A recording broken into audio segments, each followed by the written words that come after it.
Oi, meus irmãos, satisfação estarmos juntos mais uma vez no mês de maio. E mês de maio, mês da família. E esse mês não vai ser diferente, não é por conta da pandemia que a gente não vai comemorar e fazer alusão à primeira instituição dada por Deus no planeta Terra, chamada família, e que você faz parte de uma. E o tema da família desse ano é: Jesus transforma a minha família. E nós temos também uma divisa que se encontra em João 10:10, que diz assim: eu vim para que tenham vida e a tenham plenamente. Então, que você nesse mês de maio não deixe de interceder por sua família, não deixe de colocar sua família diante do Senhor, orar. E, inclusive, dito isso, a gente também está em campanha de oração. Temos 31 dias de oração pela família. Então, no seu momento de oração, que você tem separado já no relógio de oração da igreja, também ore por sua família e pelos motivos que a gente está colocando lá diariamente nos grupos da igreja. Tá bom? Seja feliz, que Deus abençoe você e sua família e faça conforme João 10:10. Viva plenamente com Cristo, aquilo que Ele te propôs quando Ele decidiu morrer na cruz do Calvário por você. Amém? Que Deus te abençoe. Bom dia, Igreja do Senhor. Bom dia, Terceira Igreja. Bom dia a você que nos ouve, a você que nos assiste. E nesta manhã, nós temos o privilégio, mais uma vez, de adorar ao Senhor. E nesta manhã nós estaremos adorando ao Senhor, louvando, agradecendo ao Senhor pelas nossas famílias. E eu convido você a louvar e adorar ao Senhor, pedindo as bênçãos do Senhor para a sua casa, para a sua família. Vamos cantar com alegria.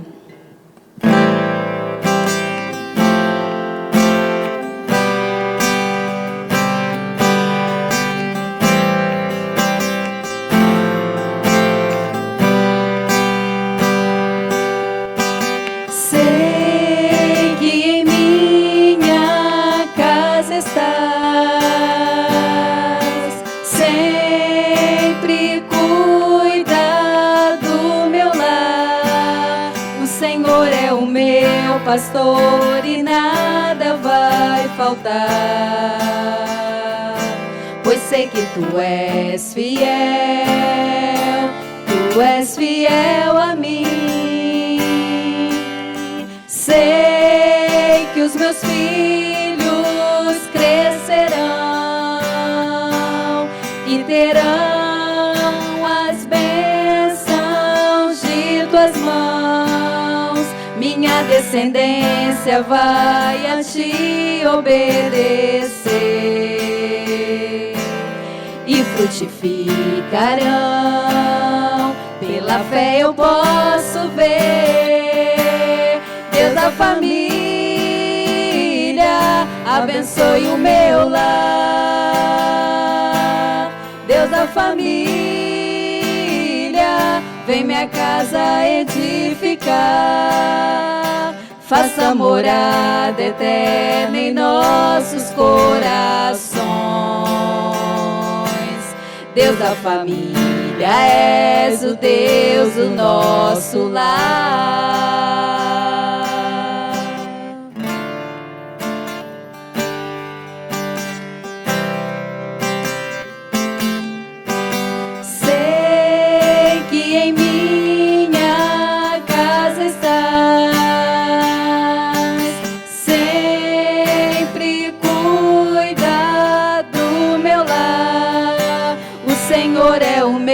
Pastor, e nada vai faltar,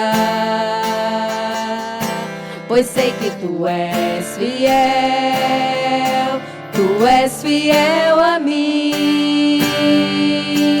Sei que os meus filhos crescerão e terão as bênçãos de tuas mãos. Minha descendência vai a ti obedecer e frutificarão. Pela fé eu posso ver Deus da família, abençoe o meu lar. Deus da família, vem minha casa edificar. Faça morada eterna em nossos corações.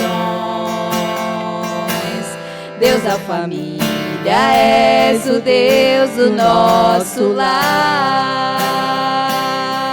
Deus da família, abençoe o meu lar. Deus da família, vem minha casa edificar. Faça morada eterna em nossos corações. Deus da família, és o Deus do nosso lar. Deus da família, és o Deus do nosso lar. Deus da família, és o Deus do nosso lar.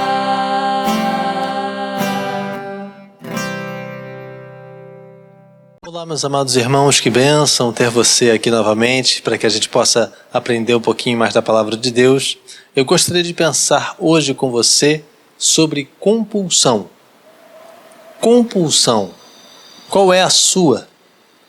Na verdade, todos nós temos algum tipo de comportamento compulsivo. Você sabe qual é a sua compulsão? Normalmente, o pensamento geral é que o outro sempre tem algum comportamento compulsivo, não nós. Mas com o passar do tempo, eu particularmente observei que muitas pessoas da igreja, na igreja ou fora dela, têm muitos comportamentos compulsivos. Você sabe o que é uma compulsão? A compulsão tem 3 pilares. O primeiro deles, que é uma imposição, ou seja, algo que é mais forte. Depois, é uma imposição interna, ou seja, aquilo que é tão forte que não vem de fora, mas sim de dentro do nosso pensamento, do nosso sentimento. Vem daqui de dentro.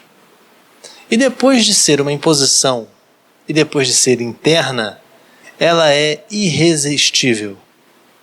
Ou seja, toda compulsão, ela é uma imposição, ela é interna e ela é irresistível.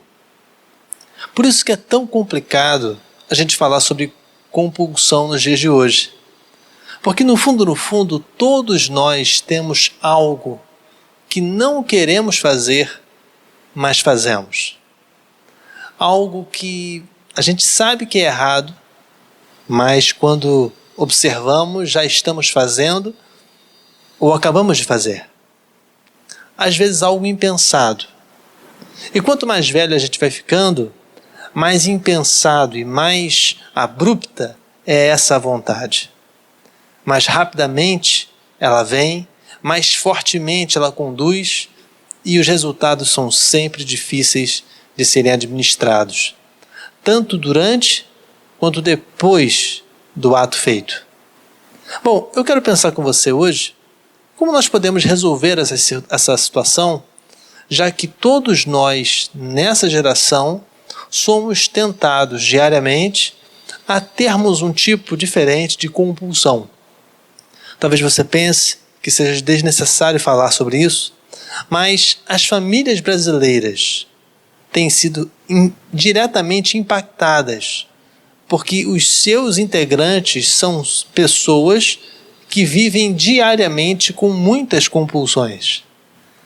E isso normalmente não é falado, não é tratado, não é conversado.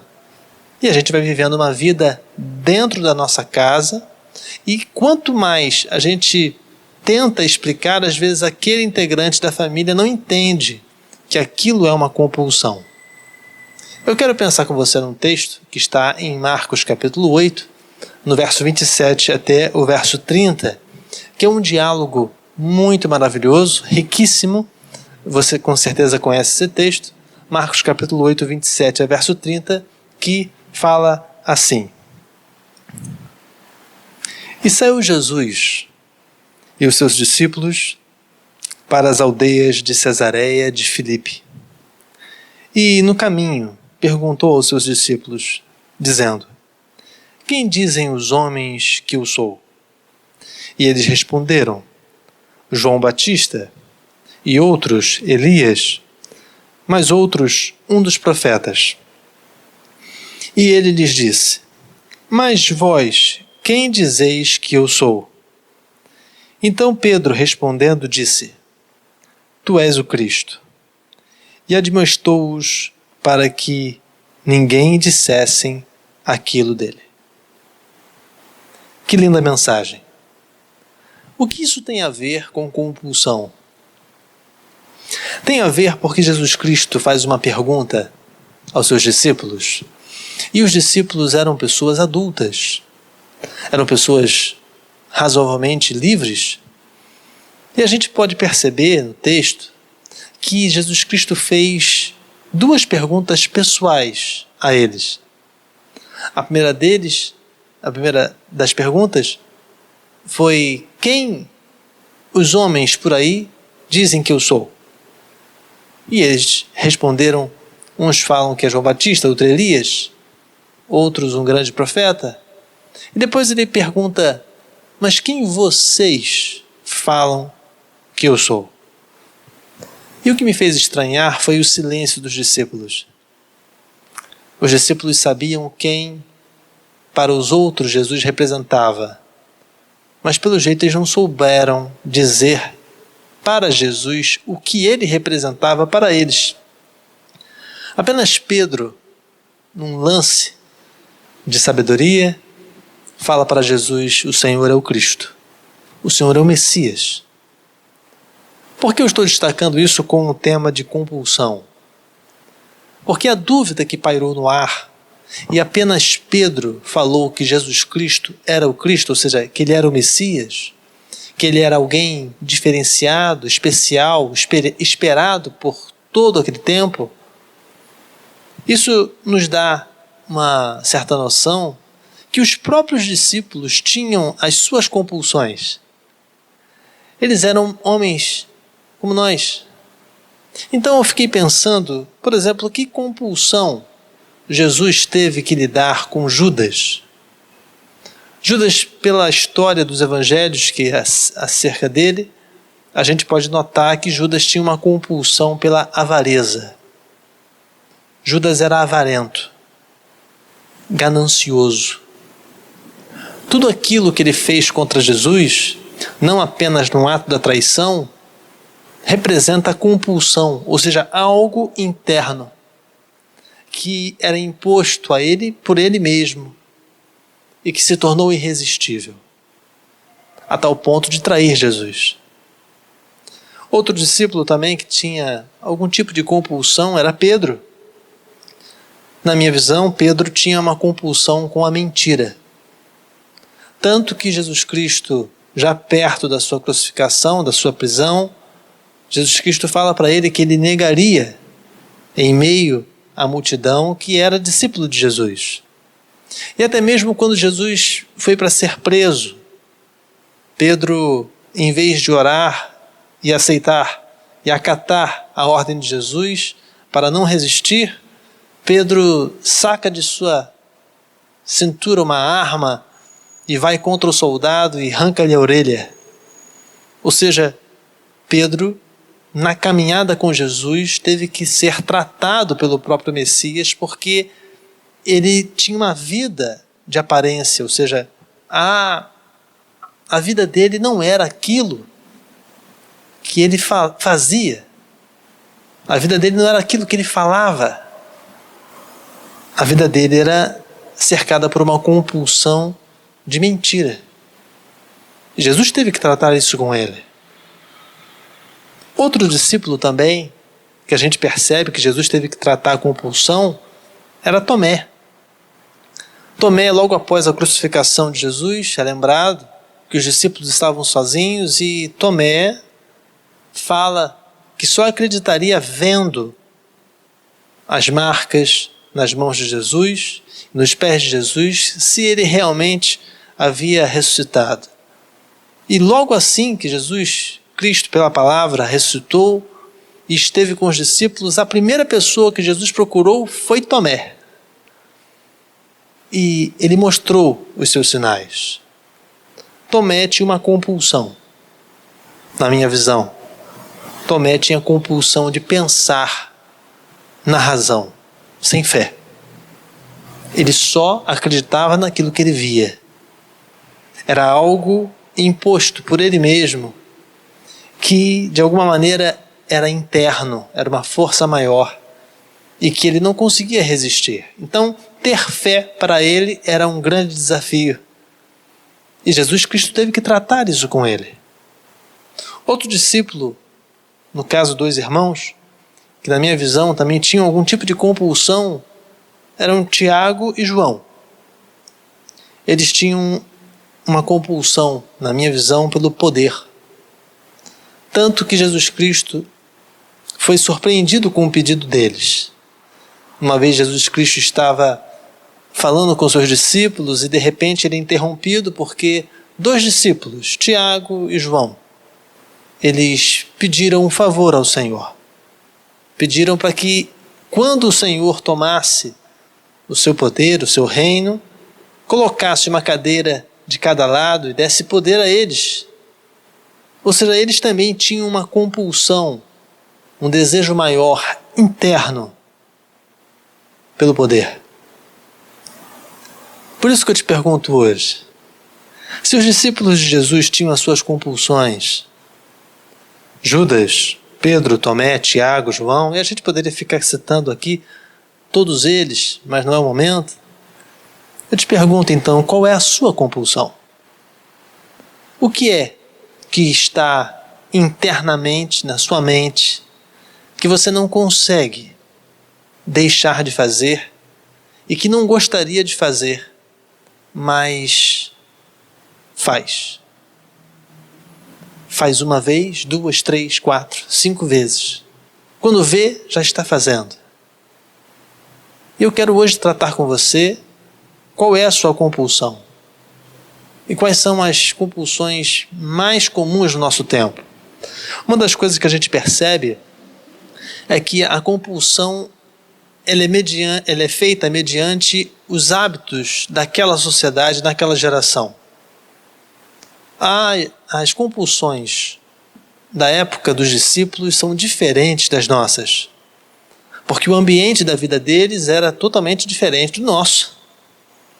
Não há nem comparação. Mas só porque mudou o jeito não quer dizer que não deixe de ser compulsão. Hoje eu quero destacar algumas compulsões que têm sido um grande entrave nas famílias das igrejas nesse tempo. A primeira compulsão que a gente pode observar é a compulsão alimentar. Nos dias de hoje é muito comum as pessoas descontarem na comida as suas ansiedades. E isso se dá de forma tratável. Mas quantas e quantas pessoas você observa que estão sofrendo dessa compulsão alimentar? Segundo o nosso Sistema Único de Saúde, nos últimos anos, o consumo de alimentos em excesso de açúcar e gordura aumentou só no Brasil em 67%. Se você perceber na sua família, na igreja, no trabalho, você vai perceber quantas e quantas pessoas estão um pouquinho acima do peso. Eu não estou dizendo que seja errado, eu só estou dizendo que é perigoso. Essa compulsão precisa ser tratada e você precisa colocar isso perante o Senhor, porque isso vai custar a sua vida. Isso pode trazer sérios problemas para a sua vida. Então, se de alguma maneira você está compulsivo de maneira alimentar, é preciso tratar isso. A palavra de Deus fala que isso já é algo antigo. Mateus capítulo 4, no verso 4, fala que Jesus Cristo fala, que nem só de pão viverá o homem. Exatamente porque as pessoas procuravam naquela época o prazer em comer. Isso não é de hoje.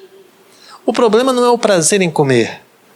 O problema é o desequilíbrio na alimentação.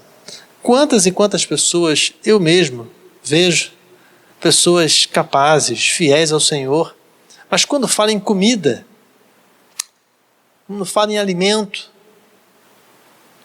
as pessoas fazem loucuras.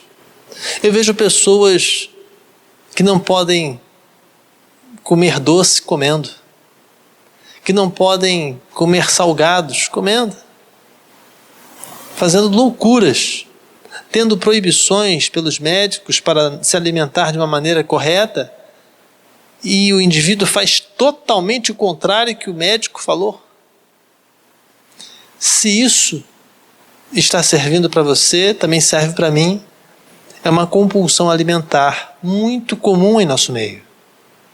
E isso vai custar a sua felicidade, e vai custar a sua vida, e vai custar a sua família. Quantos integrantes das nossas famílias têm sofrido com a compulsão alimentar e pensam que não é bonitinho, não é só um salgadinho, é só um docinho, é só aquilo, é só mais um copinho. O que isso tem a ver com a palavra? Exatamente porque Jesus Cristo pergunta aos discípulos quem eles achavam que ele era, porque ele mesmo já havia falado que nem só de pão viverá o homem. Ou seja, quando Jesus pergunta aos discípulos quem eles pensavam que ele era, deu para perceber que os discípulos não sabiam que Jesus era Jesus.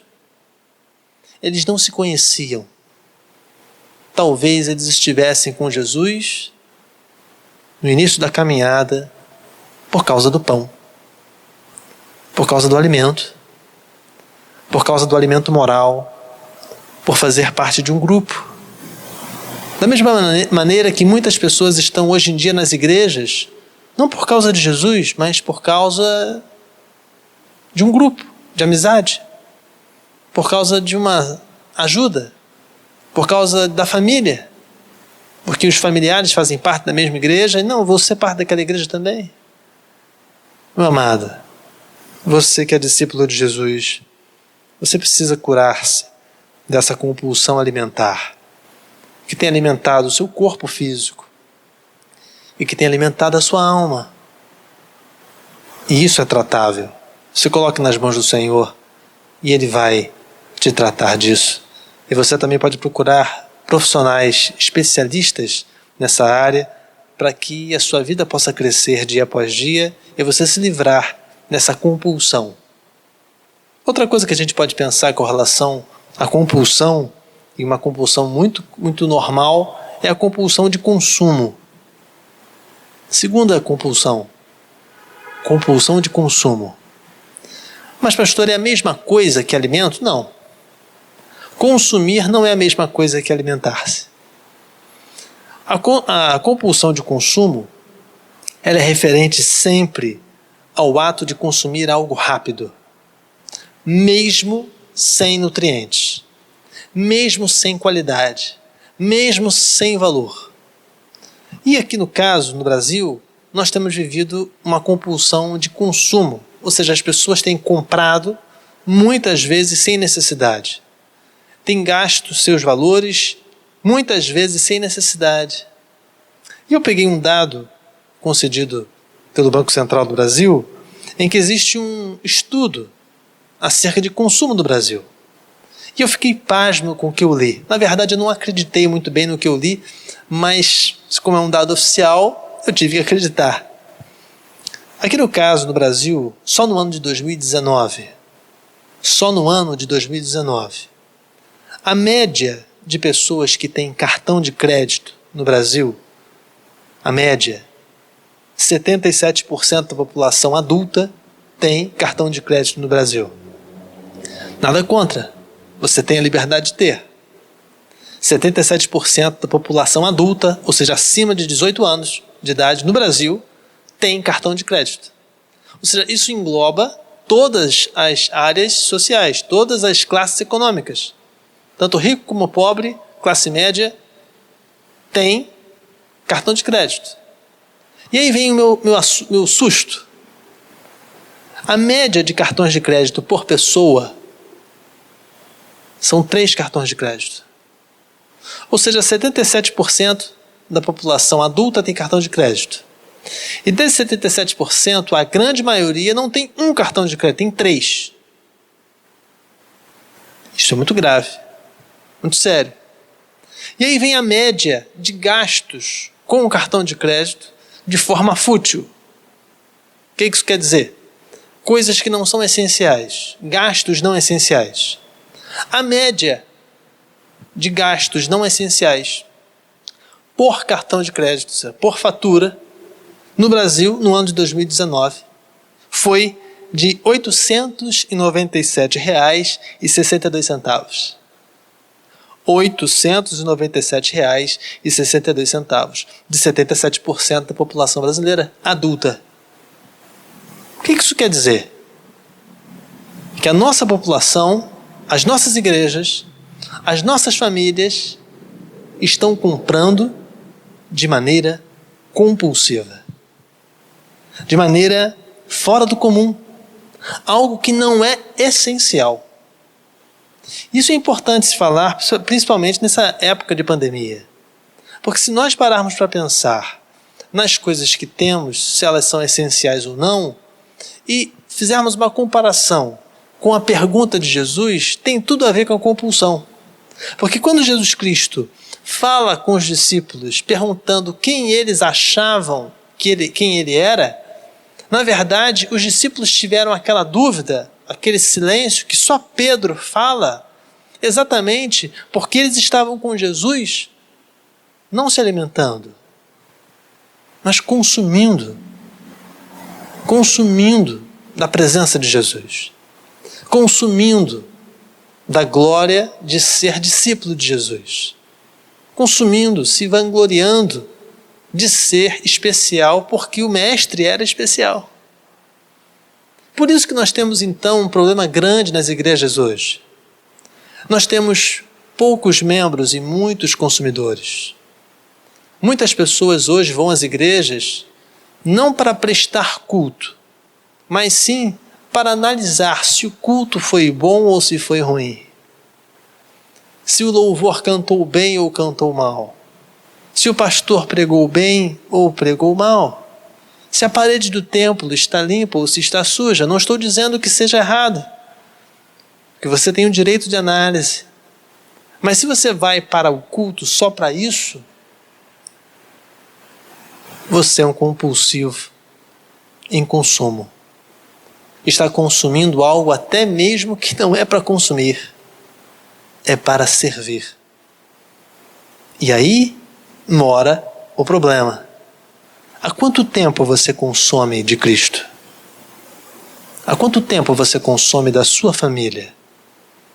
Há quanto tempo que a gente às vezes não serve a nossa família, não serve a nossa igreja, não serve a nossa sociedade, mas só quer consumir? E você pode concordar comigo, mas você não pode continuar fazendo isso.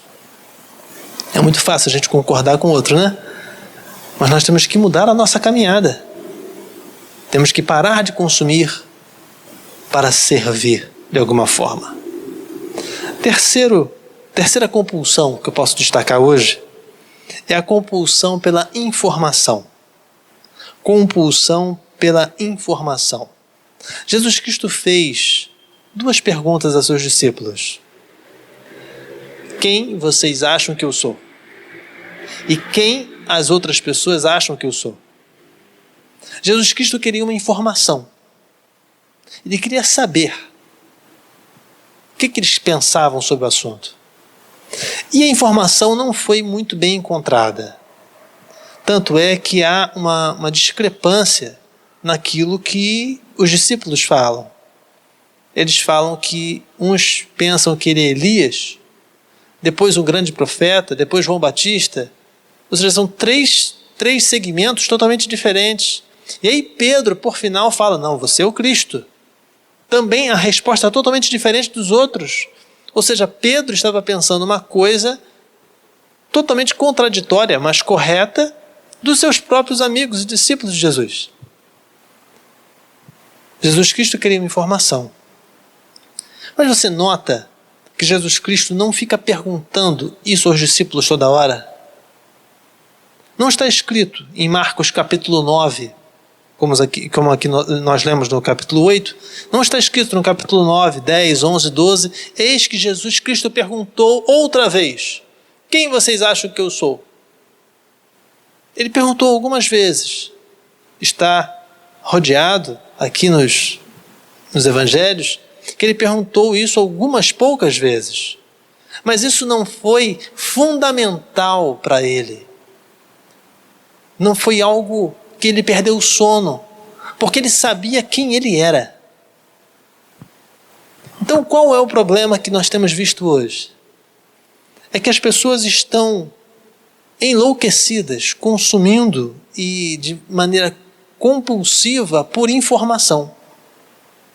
E isso tem gerado grandes problemas dentro das famílias. Essa crise por informação, essa necessidade louca por informação, isso tem que ter um fim. É algo maior, é algo que é imposto internamente e é irresistível. Eu acho interessante que alguns pais de bebês, eu vejo isso acontecer, alguns pais de bebês pequenos já têm viciado seus filhos nisso.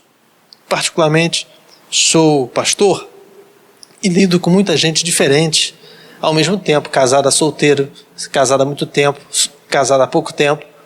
E acho interessante como os casais de filhos pequenos, eles tentam de qualquer maneira fazer seu bebê parar de chorar. Acho interessante.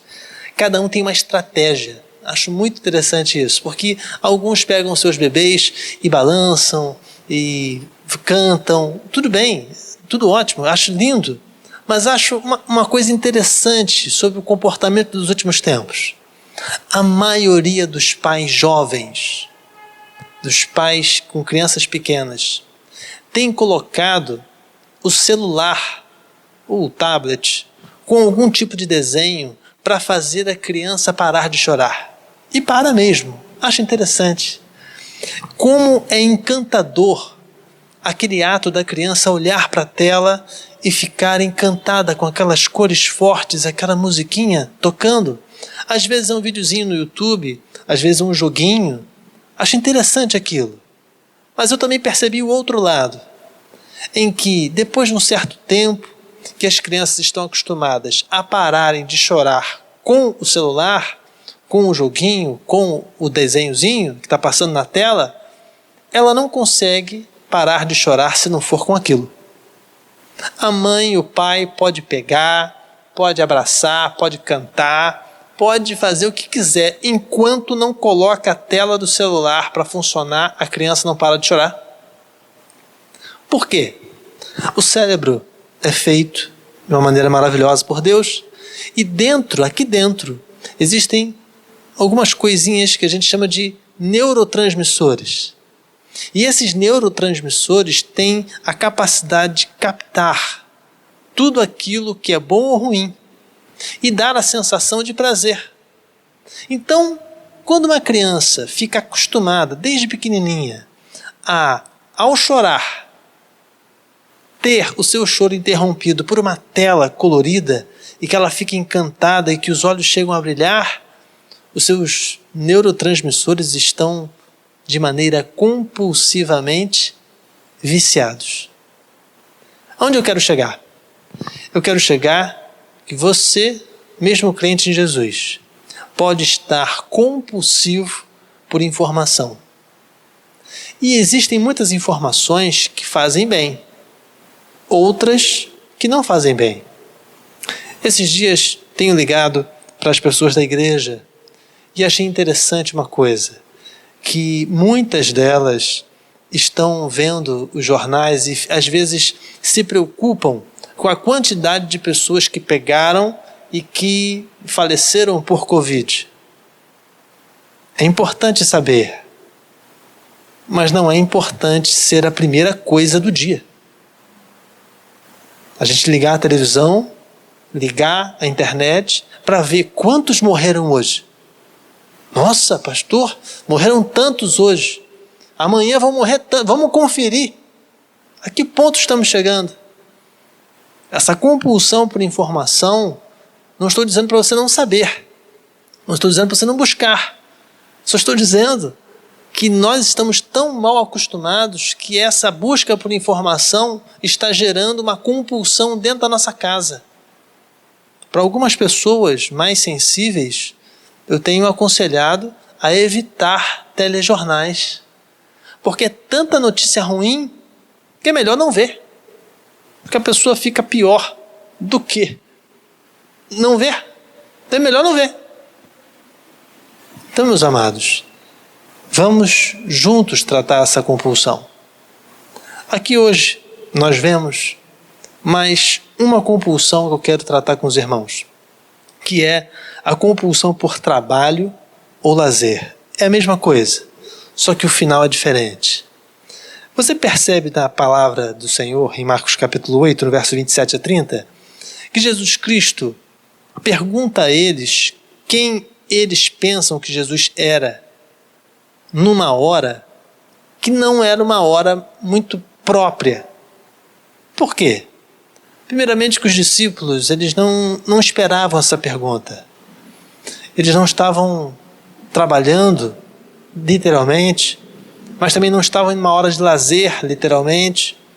Eles estavam com Jesus. E Jesus Cristo faz essa pergunta: quem vocês acham que eu sou? Quem vocês acham que as outras pessoas acham que sou? Eu quero pensar com os irmãos claramente sobre essa compulsão de trabalho ou lazer.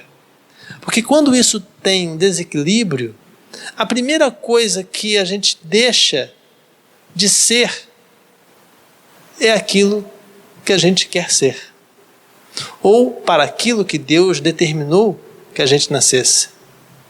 Ou seja, quando a gente entra num sistema de compulsão de trabalho ou lazer, a gente deixa de ser quem Deus quer que a gente seja. Por que Jesus não teve crise com isso? Porque ele sabia qual era a sua missão. O grande problema hoje dos cristãos e das famílias dentro ou fora da igreja é saber quem são. Porque nós hoje trabalhamos tanto, brincamos tanto, temos tantas oportunidades de lazer, mas também temos tanta oportunidade de trabalho que a gente às vezes se perde. Eu conheço pessoas que trabalham em média entre 12 a 16 horas por dia. Mas se você observar essas pessoas, elas também não sabem por que trabalham tanto. Também conheço pessoas que não fazem nada para ninguém. E elas também não sabem qual é a sua missão. Ou seja, tudo aquilo que é em compulsão, ou seja, tudo aquilo que está em desequilíbrio, a gente perde a nossa condição de saber quem somos. Jesus Cristo fez essa pergunta aos discípulos, talvez não para saber a opinião deles, mas para que eles pudessem refletir e saberem quem eles eram. Quem eles eram? Quem era Pedro? Quem era Tiago? Quem era João? Quem era Judas? E na caminhada com Jesus, eles tiveram que descobrir quem eles eram. Descobrir quem somos é um desafio muito grande. Mas a compulsão alimentar, a compulsão de consumo, a compulsão da informação e a compulsão do trabalho ou do lazer vai tirar essa possibilidade de saber quem você é. Vai tirar a possibilidade de saber qual é a sua missão. Então, por isso que eu estou tratando sobre esse assunto no mês da família. Porque eu conheço inúmeros membros de famílias que estão vivendo estas compulsões. Algo que é imposto por ele mesmo, que é interno e que também é irresistível. Ele não consegue deixar de fazer. Ele não consegue deixar de comprar. Ele não consegue deixar de consumir. Não, ele não consegue deixar de se informar. Não, ele não consegue deixar de trabalhar ou de ter lazer. Meus amados, vamos colocar as nossas vidas na mão do Senhor.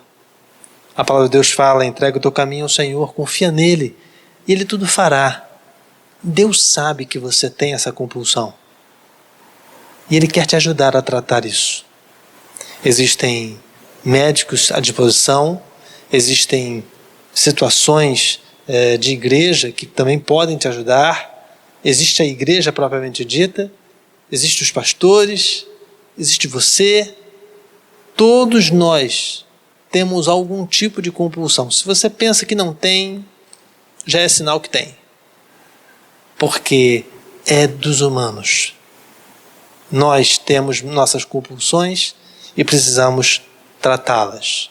Não jogue a sua compulsão para debaixo do tapete. Repete comigo: eu não vou jogar a minha compulsão para debaixo do tapete. Porque se você fizer isso, você vai pagar um alto preço e a sua família também. Busque ajuda. Estamos à disposição. Que Deus te abençoe e te guarde. Vamos orar? Pai, nós te pedimos perdão pelos nossos pecados. E nós temos muitas compulsões. Somos totalmente diferentes. E o Senhor, no passado, ainda aqui na terra, fez uma pergunta aos seus discípulos sobre quem eles pensavam que o Senhor era. E apenas Pedro falou que Jesus Cristo era o Messias. Eu te clamo, Senhor, para que possamos também responder esta pergunta no dia de hoje. As nossas compulsões têm deixado para trás a nossa essência. As nossas considerações têm sido abaladas pela nossa família e a nossa família tem sofrido com essas compulsões. Senhor, sabemos como é complicado, como o tratamento é a longo prazo e como dependemos da Tua graça. Esteja conosco e dá-nos, Senhor, a Tua cura, dá-nos, Senhor, os Teus livramentos, para que possamos ter uma vida mais leve no futuro e vivermos livres dessas compulsões que cercam a humanidade. Muito obrigado pela Tua graça e misericórdia, em nome de Jesus amado. Amém. Então, queridos, vamos tratar as nossas compulsões dentro da nossa casa, na nossa família. E aí, Deus vai nos abençoar grandemente. Peço a você duas coisas: que você ligue e entre em contato com as pessoas da igreja. Faça isso. A igreja, o templo da igreja está fechado, mas a igreja somos nós. E a segunda é que você ajude-nos, por favor, na ação social da igreja, nos mantimentos, na ação social, nos dízimos e ofertas, para que possamos, de alguma maneira, atender e minimizar o sofrimento daqueles que estão em situação de risco. Pela graça de Deus, Deus tem nos dado prosperidade, a igreja tem sido extremamente fiel ao Senhor e temos avançado dia após dia nesse atendimento. Tem sido uma grande bênção. O diaconato da igreja tem trabalhado muito, se esforçado muito para isso e Deus tem multiplicado as suas ricas bênçãos para nós. Vamos continuar em frente. Se cuide, não vacile. Deus te abençoe, te guarde e faça você ricamente feliz e cada dia mais livre das suas compulsões. Deus te abençoe.